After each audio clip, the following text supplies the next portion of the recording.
I'm Jack Kennedy, and we're here to bring you the latest in MMA.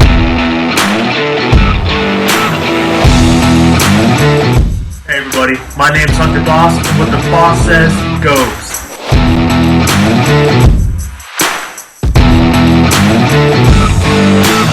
What is up everyone, my name is Keelan McNamara, and you already know what time it is.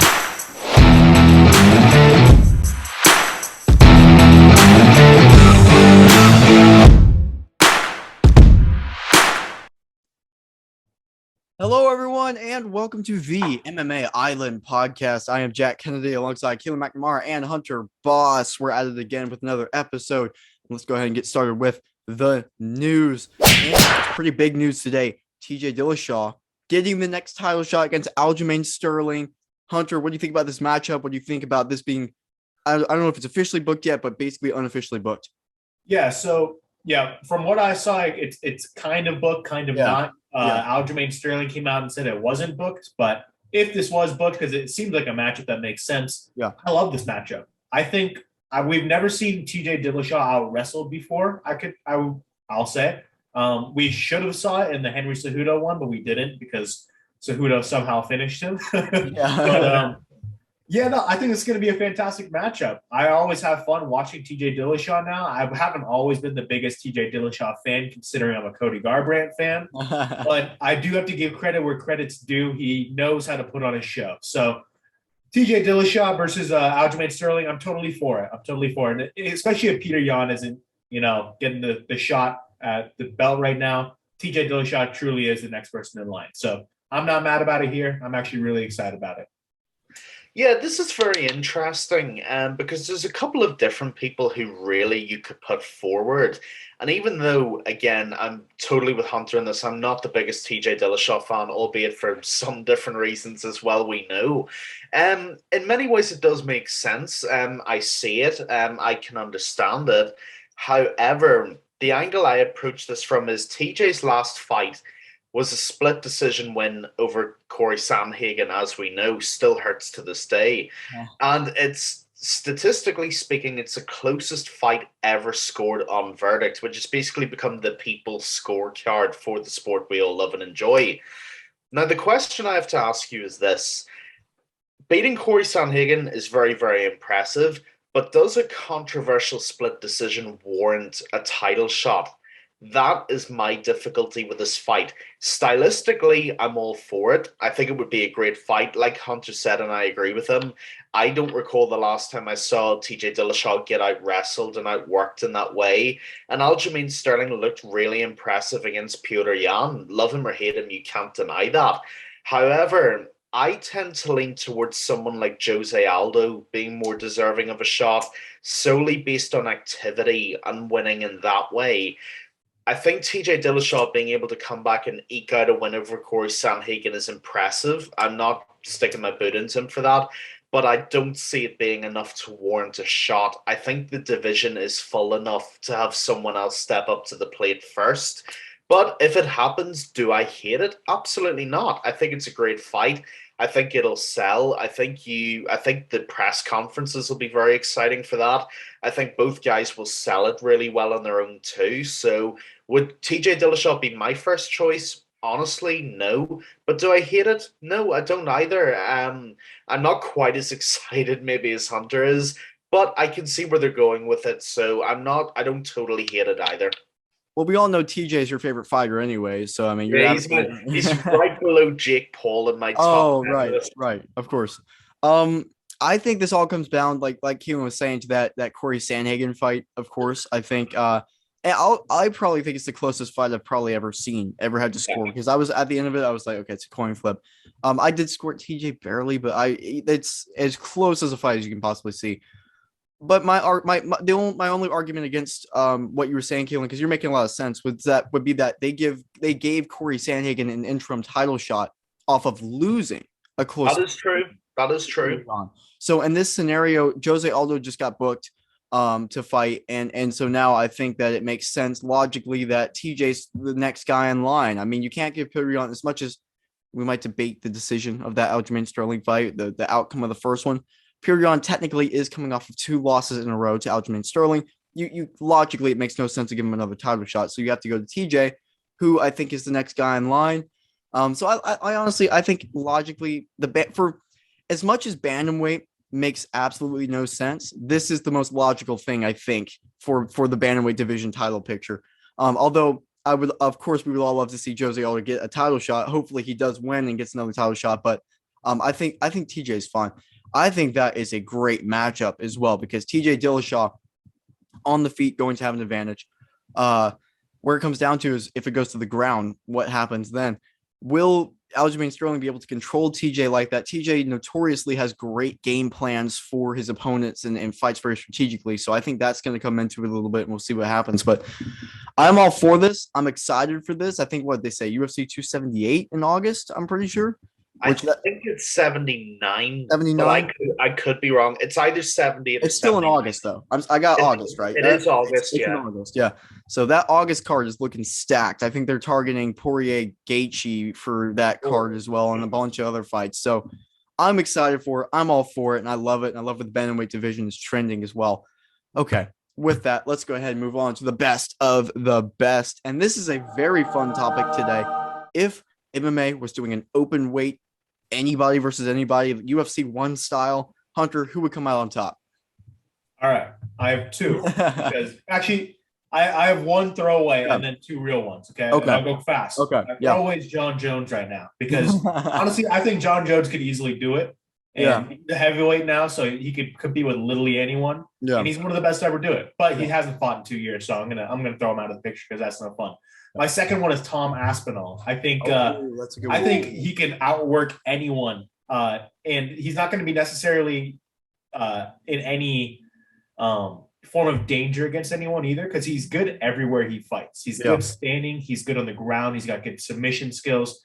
And I would have just picked Francis Ngannou if I was just thinking about it. I'm like, why wouldn't I just pick the heavyweight champ? And then I'm like, well, what if Ngannou tires out? You know, he's getting older now, and his ground game honestly isn't the best, even though he wrestled his last fight. So I'm like, Tom Aspinall might be the man to go. And my last, but definitely not least, would probably be Cody Garbrandt because of this alone. And then Sean O'Malley's right below. Sean O'Malley he almost made the list. He was on the cutoff. Yeah, he was close. Yeah, that close. But honestly, my actual third was Glover Teixeira. I think Glover could take a shot better than anyone. And if he could take a shot better than anyone, I think no one's going to outwork him on the ground. It's not a bad matchup to have for anyone. I think Glover's a great fighter in general, and he could win just about against anyone. So, boom. First of all, I love this topic so much. Jack, thank you for making us discuss it this week and holding a virtual gun to us, because I love this. This is like the best discussion of the week that we've had in a long time. I really enjoyed thinking about this a lot. And there's a couple of different things to consider. First of all, it has to be someone who's slightly higher up in weight, because going smaller in weight realistically just isn't going to work. So I think we know where the cutoff lies there. I don't think heavyweight is the best answer, but I don't think, flyweight is going to be your answer either. So it's somewhere towards the upper 75% range of those two weight classes. And I had a couple of throwaways. I think John Jones is the obvious throwaway, because if this was John Jones 7-8 years ago, he'd have beaten every single person alive. And I don't think there's a debate to be had about that.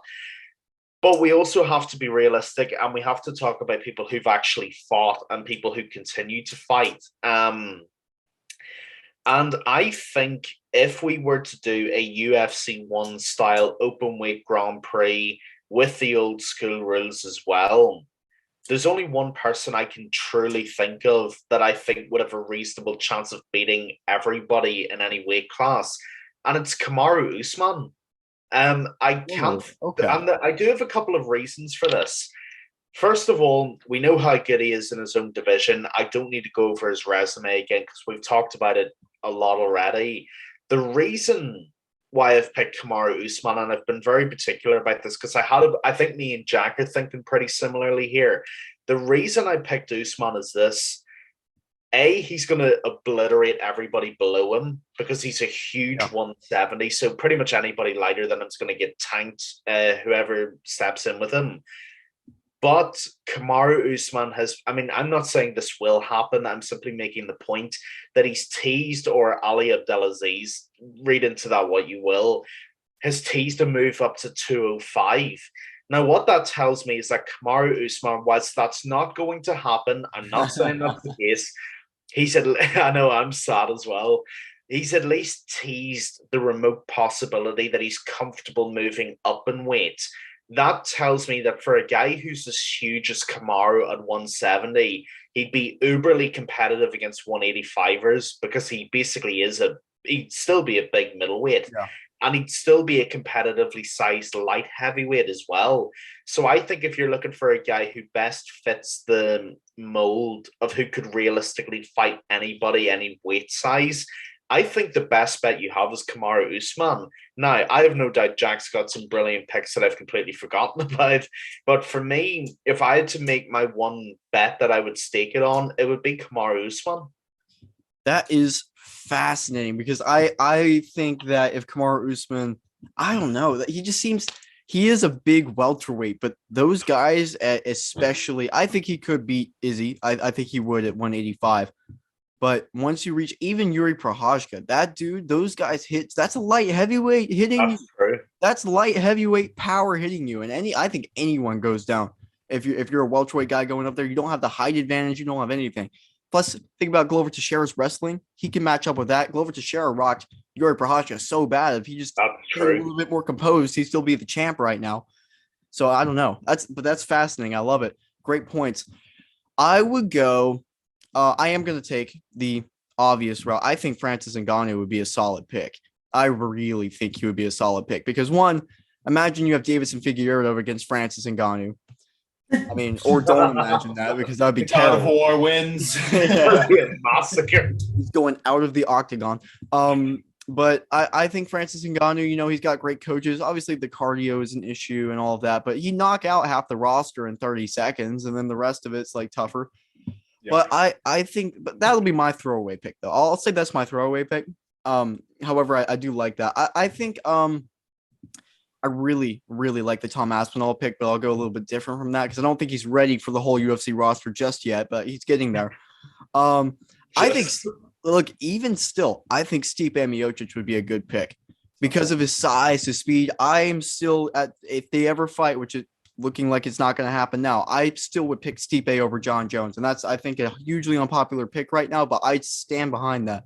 I think Stipe is so good. If he puts on a little bit of weight, he's so fast at wrestling. He's got great boxing. I think Stipe is a great pick. And then the last one I go for, I like Glover Teixeira. I mix it up, and I'll go with Jan Blachowicz. I think Jan Blachowicz, I think if he just sees up his takedown defense, not even his takedown defense, getting up off the ground, if he can work on getting up off the ground, I think he could be champ again. And I think he's such a well-rounded fighter that deserves credit. I mean, the way he beat Israel Adesanya was so great because he beat him in the technical fight, which no one beats Israel Adesanya in the technical fight. Right. So I think his offensive wrestling is good too. So I think my picks would be Jan Blachowicz, and the one I said before. So I think that's the way I go as far as that. But great picks from all you guys, and the Kamaru Usman one is definitely fascinating as well. Yeah, absolutely. I think with Kamaru, you've just got to be careful listening to Ali Abdelaziz, and I think you have to judge it for yourself. Yeah. But just to be different, might as well. We're here playing devil's advocate. We may as well have some fun with it. Yeah, for sure. Well, let's go ahead and move on to the pick of the night. And we're coming off a great pay-per-view, and I think finally we have a good fight night. It's been a little bit before we've had like a really good fight night. I think this is a really good fight night. Headlined by Calvin Kattar versus Josh Emmett. Hunter, what's your pick of the night? Upset of the night. All right. This is a tough one, guys. Okay. I think my pick of the night is Cody Stamann. All right. Okay. He's fighting at the beginning of the card. I think he's a great pick. He's lost to, I think he lost his last fight, but that makes him a better person to bet on because of the odds. Yeah. So guys, you have to realize he lost to Umar Nurmagomedov. I mean, that guy is unstoppable. So yeah, he is. Betting on Cody Stamann is a good idea for this fight. Yeah. And that's my pick of the night. My upset of the night is going to be Josh Emmett by knockout. I think Josh Emmett has what it takes. Whoa. He is a pretty damn good fighter. I've been watching him fight since 2018 now. He's from Sacramento, California, so I can't not back up my boy. Josh Emmett's got the power. He's got the entertainment value to go fight with Shane Burgos, but come back and still win against these top-ranked fighters. He's got fantastic wrestling he can rely on if things start getting a little rocky on the feet, because Calvin Kattar's a great boxer.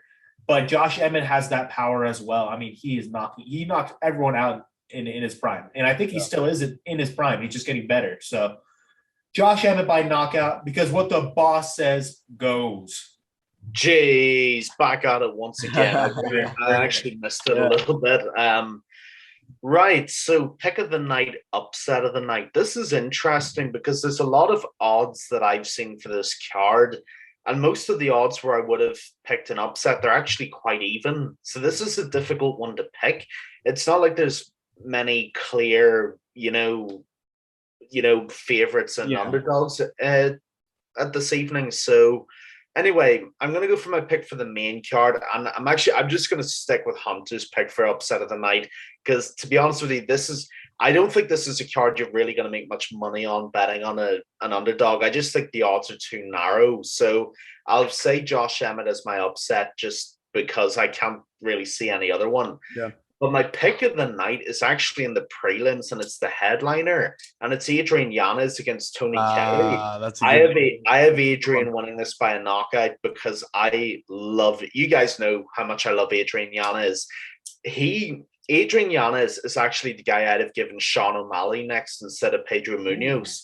I would have loved to have seen that fight because I think that those are probably the two best, technically speaking, up-and-coming bantamweights. And I think it would have been a fight of the night contender, no doubt. Yeah. So I think Adrian Yanez has got Tony Kelly's 8-2. He's as tough as they come. But Adrian Yanez is just one of the top up-and-coming bantamweights in that division. And I think he picks up another knockout and he's on his way to superstardom. I really do. He's in his home state of Texas. He's got his crowd behind him. And I think if he gets that knockout, that crowd absolutely pops. So my pick of the night is Adrian Yanez. My upset pick is Josh Emmett. Again, as I said, because I can't find any odds to pick anything else. And I'm not going to say my signature catchphrase because that's only when I make original picks. That wasn't an original pick. I'm just sticking behind Hunter for this one. Jack, what have you got? Look, feel free to say it whenever, Keelan. I mean, you did it. You did it for discussion of the week one time. Like it's open for whatever. We've created a new thing.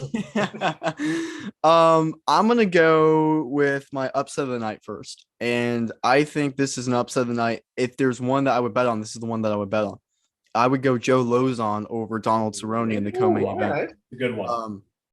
It's going to be a close fight, a blast from the past. But Joe Lozon, look, he hasn't fought in a while. I think it's been since 2019. But when he fights, he brings it every single time, and he really hasn't looked too watered down.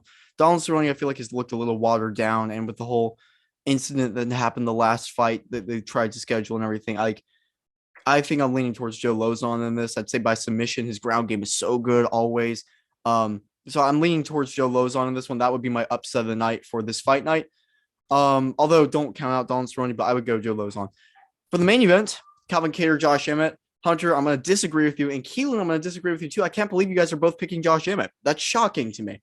Calvin Kattar just came off of one of the best performances. He Max Holloway'd Giga Chikadze. And it was a great performance. Calvin Kattar's flying right now. Obviously, you have to be looking out for the knockout power of Josh Emmett. But Kattar is such a great fighter. I think he's going to win from the outside, pick him apart, and try and finish him. I'm going to go by a decision, Calvin Kattar over Josh Emmett. I love Josh Emmett, but I think Calvin Kattar is just on another level right now. I think he's back. I think he's ready to go and everything. So I love it. But and here, you know why that is, guys? Because if you want the facts, you listen to Jack. Oh, that was strong. Yeah. That and original picks, by the way. I'll listen to your upset. That's for sure. I like the Joe Lozon. that fascinates me. That really fascinates me that you're going with Emmett, guys. I mean, I respect it, but it's interesting. He meant what he said there. I mean, I don't get me wrong. I love Calvin Kattar, and I even picked Calvin Kattar to beat Giga Chikadze when everyone was on that Chikadze. Yeah. I honestly think the power difference is going to be a huge factor here. Calvin Kattar really hasn't had to deal with a ton of power lately, if we think about it. I think the last really powerful hitter he fought was Shane Burgos or Jeremy Stevens. that's probably the last hard hitter that I would say Calvin Kattar has really fought. Maybe Zabit if you throw him in there, which Zabit's also definitely a happy retirement, by the way. Yeah, but he's like, that was like 2017, 2018. Yeah. I don't want to go too deep on that one. Yeah. But I will say this: I think Calvin Kattar we can obviously see he could take a punch from the Max Holloway fight, but can he take a powerful punch? That will be the question. Yeah, I think that's a good point Hunter makes, and I'll say this really quickly because you guys have covered it brilliantly there. First of all, Jack meant what he said there. You could hear the tone in that. You want to listen to Jack, and you do listen to Jack because you don't listen to me. You listen to one of the other two guys. That's just a little friendly advice if you are new. Get some confidence. You got it. Yeah, it gets the people going. Yeah, I think my thing with Josh Emmett is I think Josh Emmett is the most underappreciated featherweight in the division right now. I think he's overlooked way too often for guys like Brian Ortega, Yair Rodriguez, pretty much any guy either side of Josh Emmett he gets overlooked for. And people do sleep on the power he carries in his hands. And even though I really like Calvin Kattar, and even though for some facets of the game I lean towards him, the thing with Josh Emmett is exactly what Hunter outlined. Calvin Kattar loves being in a firefight. We know that we saw that with the Giga Chikadze fight. But Josh Emmett brings a lot of power and pressure of his own, and his wrestling is very underappreciated as well. My question for Calvin Kattar is, can he deal with that? Because we've already seen that Calvin Kattar will keep coming forward when he takes voluminous damage from a Max Holloway, for example.